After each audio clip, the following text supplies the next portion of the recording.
I'm sure most of you have seen it by now. Spider-Man Across the Spider-Verse released last week, and my god, what an incredibly special piece of storytelling. Obviously, the hype and anticipation was high for this one, and I don't think I'm alone in saying that it lived up to and maybe exceeded that hype, especially in its performance at the box office. $208 million worldwide in its opening weekend. Absolutely bonkers. Nearly 4 times as much as the first made in its opening weekend. But I'm not exaggerating when I tell you that this thing is special on multiple levels. The animation, the story, the characters, returning and new, are all just handled with such incredible expertise. In some ways, even more adeptly than the first film, Into the Spider-Verse, which itself is an absolute masterpiece. And if you haven't caught it yet, make sure to check out my latest retrospective on that film as well. There is just so much to dig into, so let's get into it and begin our trip across the Spider-Verse. First up, this film has innovated the possibilities of 3D feature animation on an even greater level than the first one did, and I honestly did not think that was possible. We're really just now seeing the influence of Into the Spider-Verse in the animation industry, with gorgeous stylized productions like Arcane, Puss in Boots: The Last Wish, and the upcoming TMNT Mutant Mayhem, which looks absolutely gorgeous, might I add. And with the waves of the first film really just now being felt, I cannot even imagine what Across the Spider-Verse is going to do for the industry moving forward. The incredible variety of art styles, honing in on something new for every universe they visit, the seamless blending of the characters in their different styles, absolutely mind-bending creativity in showcasing those styles, often to help emphasize important plot points or thematic elements. To say I'm obsessed with how this movie looks is an absolute understatement. This is, visually, the most insane thing I've ever seen projected in a movie theater. At this point in time, this is the pinnacle of animation. It melted my brain in the best way. Miles' universe still sports the style of the first film, which is beautiful as ever and features some great sequences in the first act, but the variation in the other universes is the real treat. We of course got some brief and fun examples like the classic 40s animation world, complete with Ben-Day dots.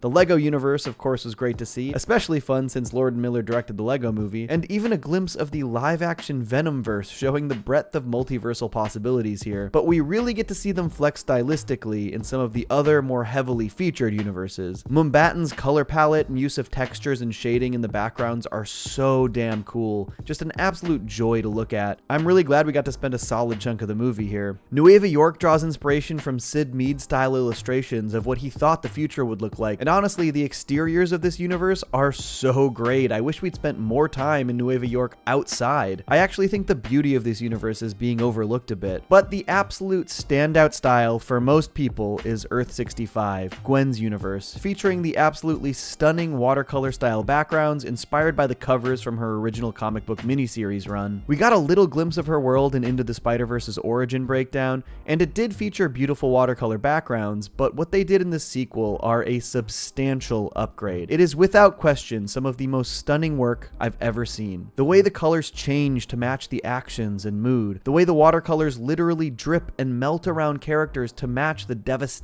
of certain moments. Everything is breathtaking. The opening and closing of the movie set on Earth 65 feature my favorite visual sequences in the film, and I adore that they didn't opt for the colors to maintain continuity. There are sequences where the colors and textures in the backgrounds change every time they cut to another shot, and it just adds to the magic of that world's style. This was apparently inspired by Disney's Cinderella, specifically the scene where her stepsisters tear off her dress, which causes the backgrounds to change alongside the emotions of her traumatic experience. And I cannot say enough about how effective it was for them to prioritize the evocation of emotions that match the story over the continuity or realism. Speaking of Gwen, her role is substantially bolstered in this film, basically being elevated to a co-lead alongside Miles. The entire film opens with a 20-minute sequence set in her universe, but I actually want to talk about her last because I think her arc is the best one in the film. But my god, this thing, maybe even more so than the first film, is such an incredible example of how to deftly balance a ton of characters. As you might expect, a couple end up with a bit less exploration than others, but on the whole, just about everyone gets their moment and serves their purpose. The way this film continues Miles' journey as Spider-Man is so perfectly executed. Taking place about a year and a half after the events of the first film, Miles has settled pretty well into his routine as Spider-Man, which is of course at the expense of his schoolwork and home life. A classic Spider-Man conundrum, obviously. And brilliantly, they tie this struggle into what worked so well about the first Spider-Verse movie, the importance use of Miles' familial relationships in his life. The first film leveraged Miles' relationship with his father to tell a story about how expectations can prevent us from becoming the person who we want to be. When Jeff finally accepts that Miles' spark is his to use for what he wants to use it for, Miles finds the strength to take his leap of faith and become a hero. One thing these movies do so well is showcase how Miles' familial relationships are intrinsically tied to his sense of self, not only as Miles, but as Spider-Man. This film beautifully builds on these ideas, this time through Miles' relationship with his mother. As Miles struggles to balance other aspects of his life with being Spider-Man, his parents struggle with the idea of him working towards going to college outside of New York and moving outside of their support circle. And they also struggle to trust in Miles because they can tell he's lying to them about something, given his street-level superheroic obligations. And as we've seen, that support from his parents is a major source of strength in Miles' life as Spider-Man. In one of the best scenes in the movie, Rio opens up to Miles about her fears about Miles moving away from them, that while he's out in the world, he won't have that support, that the people he meets won't look out for him like they do, and she makes him promise that he'll always hold on to that sense of self, the sense of self that his family has helped instill in him, and that he doesn't let anyone tell him that he doesn't belong.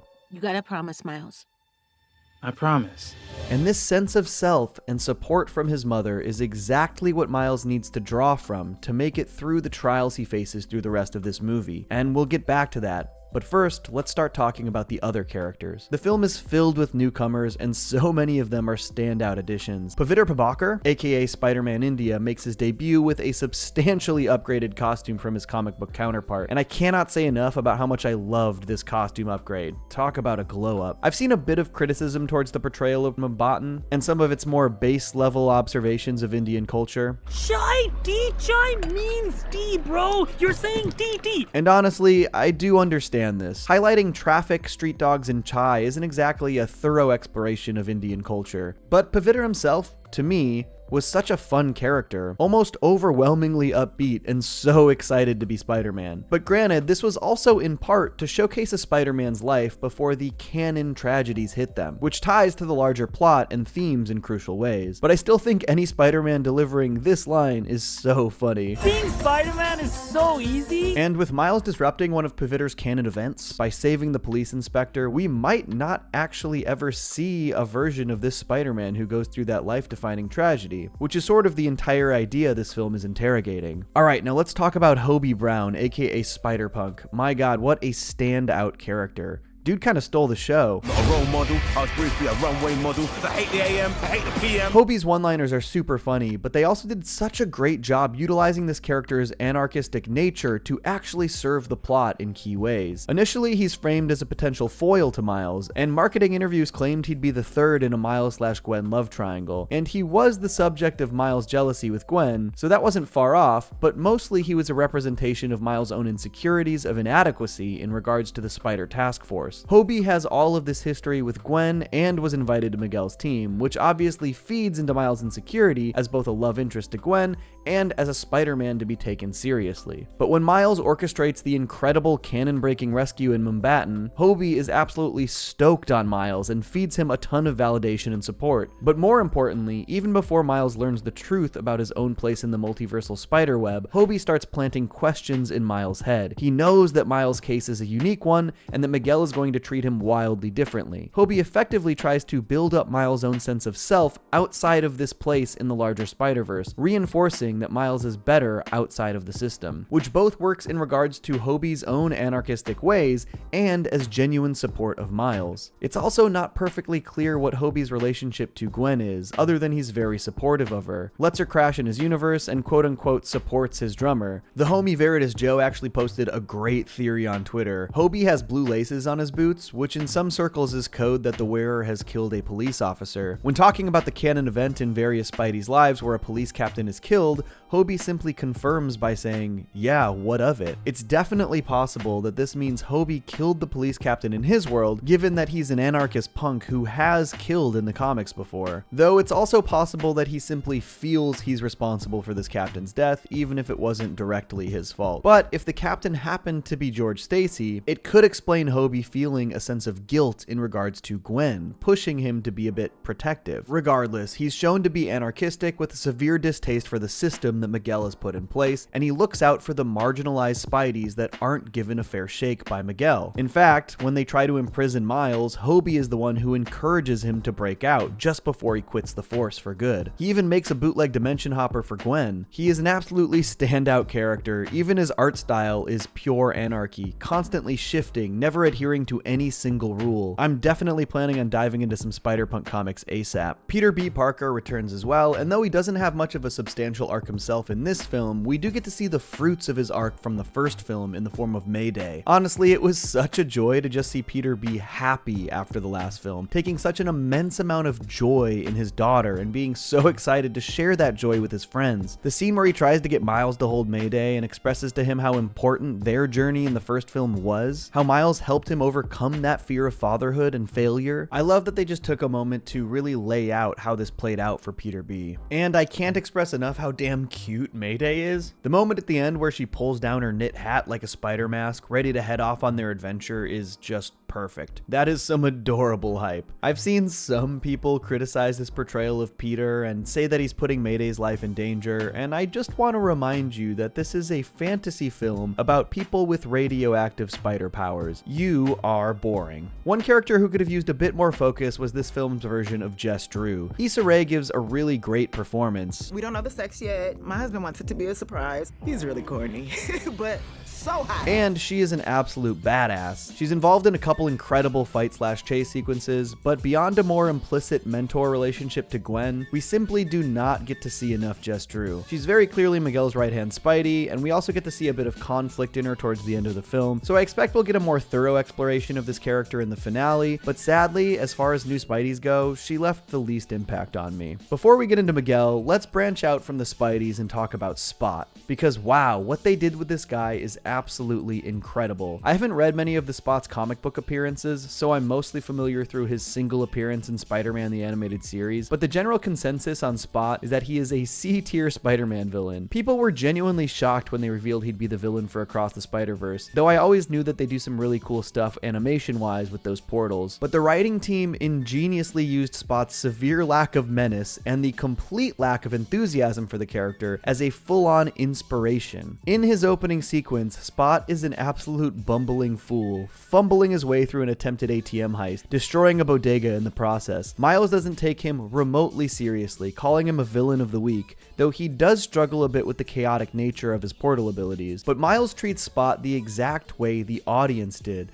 despite the fact that Spot himself feels that he deserves to be Miles' arch nemesis. And this is another beautifully written aspect of the character. They build on the events of the first film in such a fun way. As it turns out, he was an Alchemax scientist. He was actually one of the people responsible for pulling the spider that bit Miles into their universe. He was also the one who got hit in the head with a bagel as Peter and Miles fled Alchemax. And then the events of the film's first finale are what turned him into this horrific portal-skinned monster of a man. Spot is this character seen as a joke, and they literally used a tiny visual joke from the first film as a fundamental part of his origin. So smart. But most importantly, Spot believes the fact that he was responsible for Miles' origin, and that Miles is responsible for his origin, makes them perfect arch nemeses. Commenting a little bit on the nature of comic tropes, it's just so well crafted. But because Spot seems so inept and silly looking, Miles completely dismisses him, something he shouldn't have done given the dangerous nature of his abilities. And this casual dismissal of Spot is actually what motivates him to become a true force of nature. And my god, does he ever. After discovering he can use his portals to dimension hop, he starts finding collider technology in other universes and using it to further enhance his abilities, until he becomes this actual unstoppable storm of a person. Truly one of the coolest visuals in the entire film. I just love the way these filmmakers find metatextual commentary that they can still weave into a satisfying narrative that, in my opinion, doesn't feel meta on its face. Anyone unfamiliar with the Spot watching this story would just see a well-written villainous journey, but with a little added knowledge, it's also this well-crafted commentary on the nature of nemesis and on audiences' tendencies to underestimate lower-tier villains. Okay, now let's talk about the other film's antagonist, Miguel O'Hara. Antagonist, not villain. Just teased in the post-credit scene of the first film, this one manages to give Miguel an incredibly empathetic backstory while also making him very easy to root against. A tough balancing act. Miguel is a character who desperately wanted a normal life and even went so far as to replace an alternate version of himself that died in order to have a family. But by breaking this quote-unquote canon event, he seemingly destroyed that universe. Miguel's taken up the responsibility of holding together the entire multiverse, and though he's doing it in a pretty aggressive way, what he's doing does embody with great power comes great responsibility. It's effectively a cosmic trolley problem, ensuring that the canon events of countless Spidey lives occur so that existence isn't wiped out. Though I do think that the events we've witnessed are vague enough that we can expect there to be much more going on behind the scenes here. I think ultimately Miguel is mistaken about what holds the fabric of reality together, but Spidey 2099 is just another incredibly well characterized and implemented character, and the way that he challenges Miles' sense of self, his entire existence as Spider-Man, is so beautifully handled with Miles' own journey in this film. Because ultimately, Miles once again drew his strength from that sense of self imbued in him by his family, even across entirely different dimensions. Though he struggled with insecurities about not being invited into the Spider Society, and with fears about his feelings for Gwen, and even though he was literally told to his face that he was a mistake, that his identity as Spider-Man was fraudulent. Through everything, Miles maintained his confidence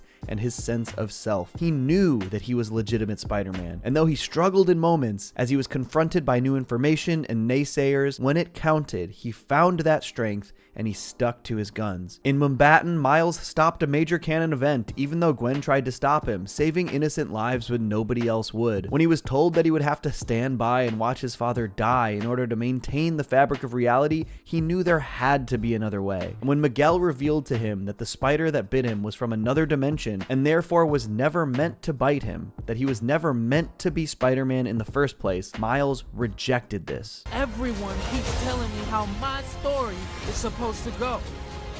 Nah, I'm gonna do my own thing. And after escaping Nueva York to save his father, we see Miles' arc in the film wrap up beautifully as he tells his mother exactly what we know about this character, a story woven in both of these films, that he is strong because of his relationships to his family. And through that realization, he decides it's time to stop lying to them and tell his mother the truth about his identity as Spider-Man, knowing that if his family is the source of his strength, they should know his full, real, actual self. Of course, this is before the reveal that he was actually taken to the wrong dimension, one where his father is dead and where his alternate self operates as the Prowler with his Uncle Aaron, leaving us with one hell of a cliffhanger. An incredible way to build hype for the finale while still giving Miles a fully realized arc and journey. But the movie doesn't actually begin and end with Miles. It begins and ends with Gwen, and her journey is incredible. The entire film starts with a stunning 20-minute prologue recounting the tragic backstory of Gwen's Spider-Woman, showing Peter's death and revealing her father's vendetta to find and bring Spider-Woman to justice for his death. It further builds on her arc in the first film, finally opening up and finding another friend after Peter, finding her confidant in Miles, but showcases her struggles to open up to anyone else since then, which makes one of her dreams, playing music, that much more difficult to fulfill. She quits her band because she's incapable of opening up to her bandmates. She laments that she could never find a band of her own. And when she's finally confronted by her dad and is forced to reveal her identity to him,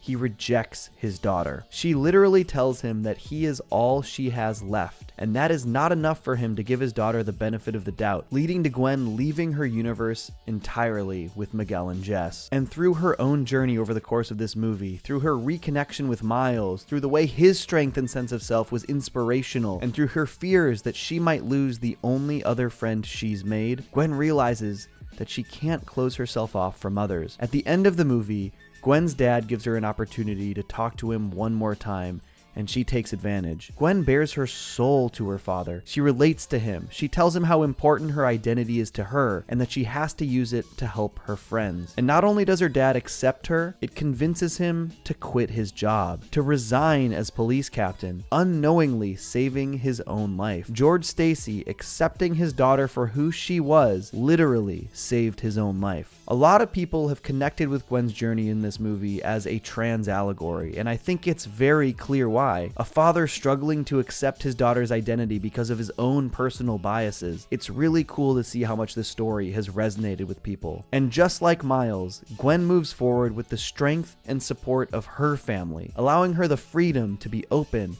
and to finally form her band. And the film ends with Gwen, fully realized, leading that band of the spider friends she didn't know she had, ready to save her best friend of all. What a perfect cliffhanger. Across the Spider-Verse is an absolute work of art, a perfect sequel. It builds on the incredible foundational themes that were established in the first film and expands on characters in profound and relatable ways. It features literally countless nods and references to the history of Spider-Man without overwhelming the story. It seamlessly weaves meta-commentary into its narrative with a decisive rejection of the people who refuse to acknowledge Miles as the real Spider-Man. And it delivers full, satisfying arcs while still building massive hype for Beyond the Spider-Verse with its cliffhanger. A genuine triumph, and I cannot wait for more. Johnny! Two cellos!